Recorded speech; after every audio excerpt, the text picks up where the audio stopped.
Good morning, world. It's Emile here at Trafalgar Square in Londonton, Londonigus. And here I am, about to begin my magical trip to the British Museum, where I will be exploring everything occult, historical, and simply fascinating. Join me, won't you?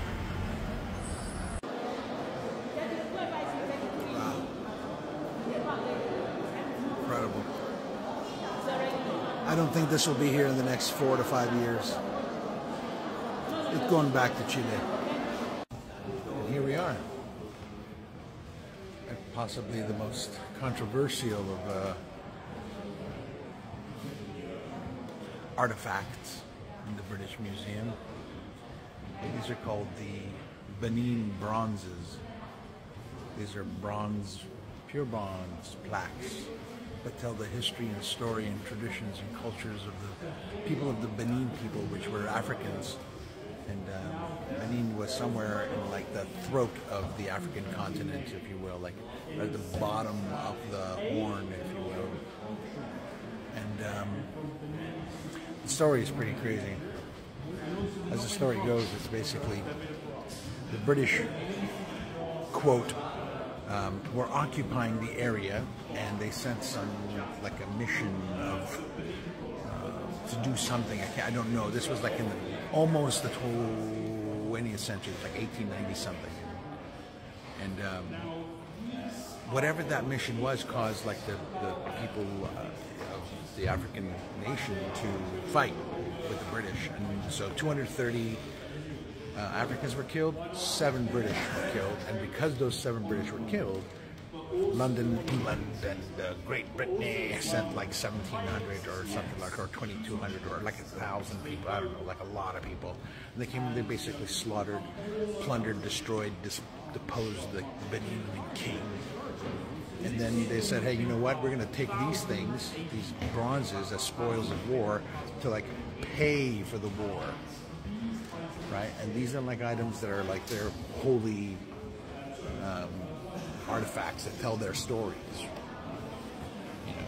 So, a lot of controversy about these. I'm glad I've read about it. I've watched several documentaries about it, and it's so fun to be able to see it. This is a beautiful bust of Ramses II, ruler of Egypt. So beautiful. This is where it used to be, or this is where it used to be. As you can see, that's what it would have looked like.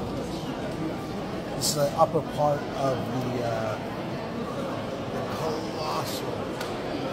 Let me show you. Back up a little bit. It's beautiful. Look at the size of that thing. And this is the back of the Ramses II bust. Look at that. Here we are, the Rosetta Stone itself. Try to get a better angle.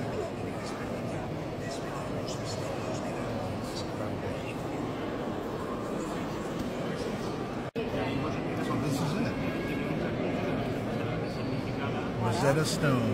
It has it's got inscriptions in 3 different languages, and that's what helped decipher the Egyptian script, because as you can see from the Egyptian script was all, there were no graphemes, it was all symbols. This was actually part of a larger stele. It's pretty beautiful.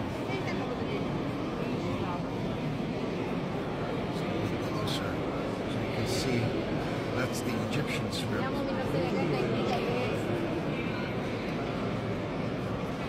And there's a Greek script. And there's a Demotic script. I think that's referred to. The Egyptian script.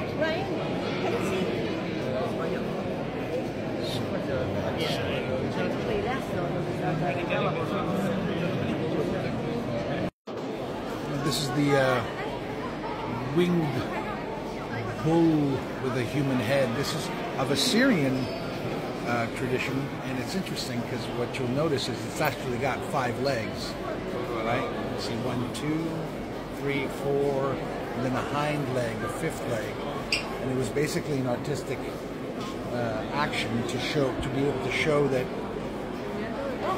it's got 4 legs from the front, and then when you see it from the side, it looks like it's traveling. It looks like it's moving. Oh God. This is such a weird place to be so touristy. These are ancient things, man. And we got people walking around with their little 6-year-olds as if they have any clue as to what they're seeing. This is now the Assyrian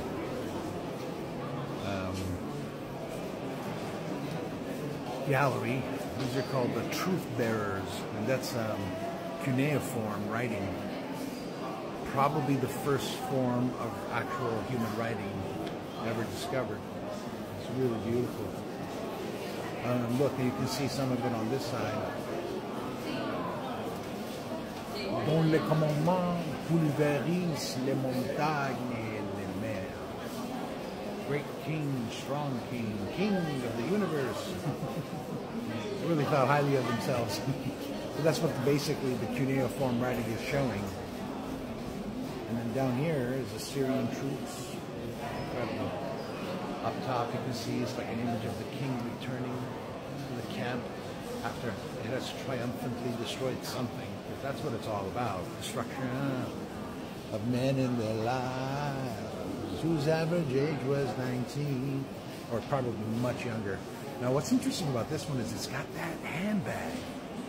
Right? This is an ancient Assyrian, what is it? This is a royal ritual. I'm just, of King Ashur-nisaripal II. You see that bag in a lot of cultures. And I'm not quite sure what this culture, I don't know what the bag signifies, but I'll look into it and write about it, don't you worry. What we have here is part of the beard of the Great Sphinx of Cairo. Yeah, it was, my understanding is that it was built sometime, the Sphinx was built probably in the 2500 BC era. And from what I'm reading about it, this is saying that this beard is probably not, because that was called the Old Kingdom in Egypt, but the researchers here are saying this was probably a part of a restoration that took place during the New Kingdom period. Oh, here's some stuff. The beard piece of engraved swings. Right underneath. So, and I finally found it. Dr. John Dee's Magical Shoe Stones. So, this is the thing I've been basically looking forward to more than anything else on my trip to the British Museum. So this is a group of objects that were associated with John Dee, who was a mathematician, he was an astrologer. He was also Queen Elizabeth I's philosopher. So what you're looking at here are a large wax disc. It's called the Seal of God. That's engraved with magical names and symbols. And what Dr. Dee did is he used it as a support for his ways of being a medium, allegedly. He would see visions of divine beings unveiling, of course, the secrets of not London, but the universe. And then this thing here, the 2 smaller stones, let's see if I can get those in. Yeah, there they are.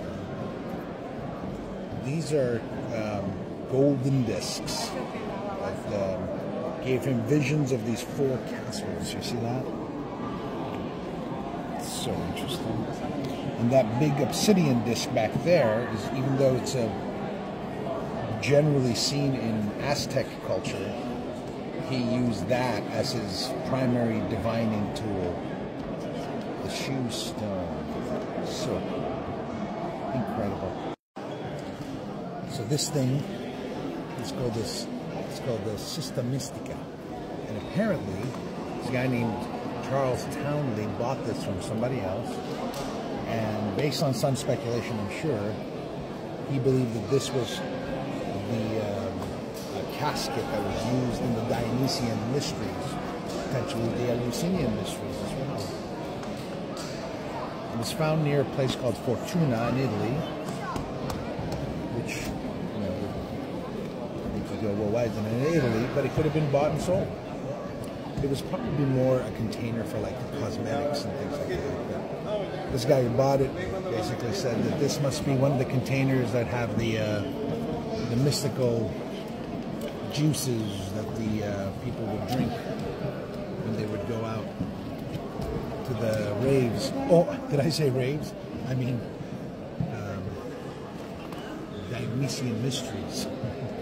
And here's something interesting. This is an alchemist's penknife, and if you look at the very tip, you can see that it's made of gold.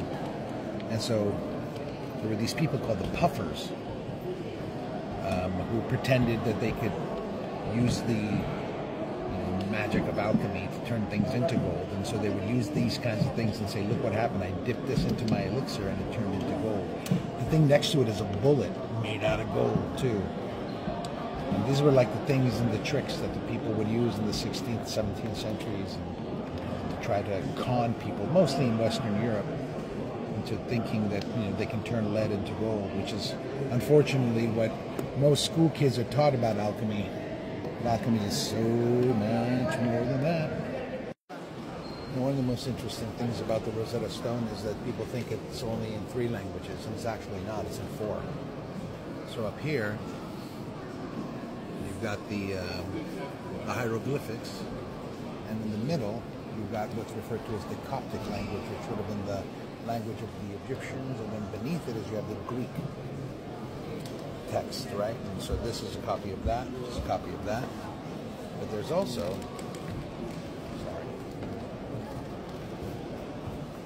English. Check that out. Now, that stuff dates back to the 12th century BC. This is Elamite pottery and Elamite figurines. And look at that one in the middle. Wow. That's very provocative. So what we're looking at here is a plaster cast of the Palace of Darius at Persepolis, an ancient Roman site. And it's so much full of detail. This is probably the most fascinating part of it for me. The lion that's biting the bull. There's a whole story about that, and there's a whole theory about that I'll write about in the blog. So this is in cuneiform as well here. And it basically says that King Artaxerxes III, who ruled somewhere in the 4th century BC, rebuilt the staircase on which this inscription is carved.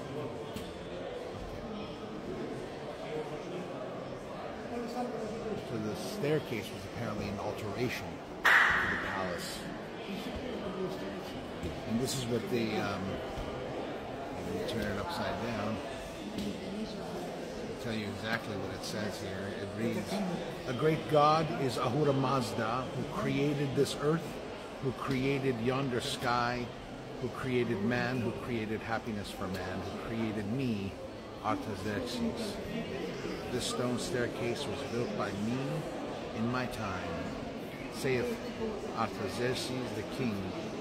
Me may Ahura Mazda and the god of Mithras protect, and this country and what was built by me. All by me. Well, this one struck me as interesting. This is a sculpture of a bearded Mercury.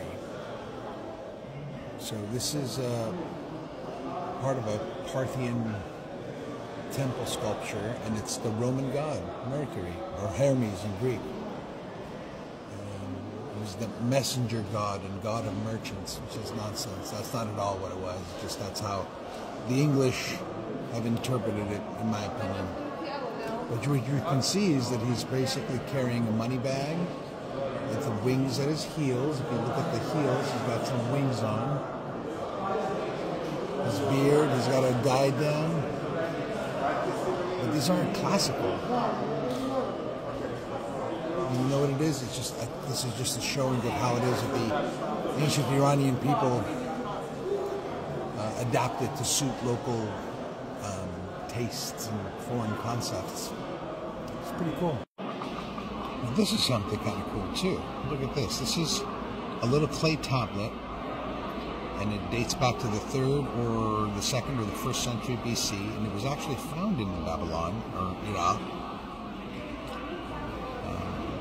So what you see there on the front is a part of an incantation, or like a spell that would be cast against evil spirits. But it's written both in Sumerian and in Babylonian. And then on the back text, it's been repeated, but the back has it phonetically in Greek script.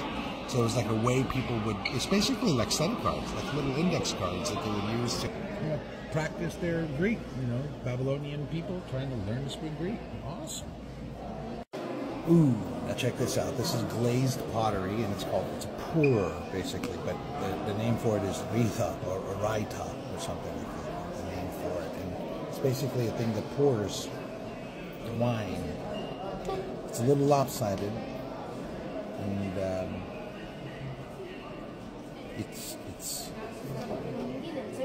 it's probably from Shahpur, which is where my father grew up. Probably made in Shahpur around 240 or 250 AD, or at least the 3rd century. But it could have been from Babylon.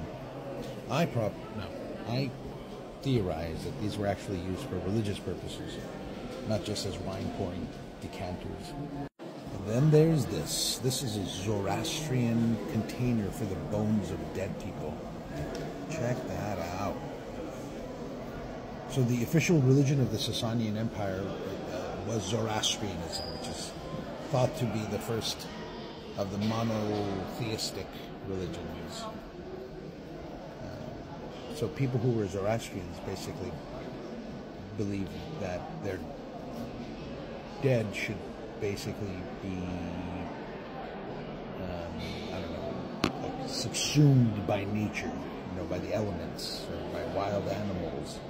So they would gather the bones of the dead and place them in this these kinds of repositories, this little rock-cut repository, or some sort of a container. And then the human remains would be found inside the stone box. They show signs of having been exposed to weather. So cool. Here we go, folks. Ancient Urartian burnished wine jugs. These go back to the 7th century BC from Armenia, Garmi Blue. And this little fellow over here, this is Urartian metalwork or Armenian metalwork, because that's what Armenians were famous for, metalwork. Well, at least Urartu was famous for. There's a little bit of gold in there, a little bit of silver in there. Incredible. So cool. Check this out. This is all 7th, 8th century BC Armenian or Urartian ivory. And then down below you've got octagonal bronze bells, fragments of a belt from ancient Armenia, 8th century, fragments of a horse harness. Just incredible, man. I'm glad that there's something about Armenia here. There was a whole gallery designed for Iran, and right next to it is Armenia, see? The Kingdom of Urartu.